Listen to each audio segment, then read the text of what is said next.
എന്തെങ്കിലും കുഴപ്പമുണ്ടോ മൂക്ക്? ഇനി ഉണ്ടെങ്കിൽ അച്ഛനോട് ഒന്ന് പറയാണ്ട് എവിടെങ്കിലും ഒന്ന് കാണിക്കാൻ.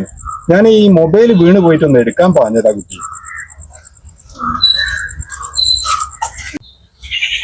ഇനിയിപ്പോ മൂപ്പര് പറഞ്ഞാൽ എനിക്കെന്തോ പ്രശ്നമുണ്ടോ? ഏയ് ഇങ്ങനെ വരാൻ വഴിയില്ലല്ലോ. അങ്ങോട്ടല്ലല്ലോ, അങ്ങോട്ടല്ല. ഇതെന്തേ പണ്ടാരം വെറുതെ നാട്ടുകാര് കാണാനായിട്ട് വണ്ടി കേൾക്കില്ല.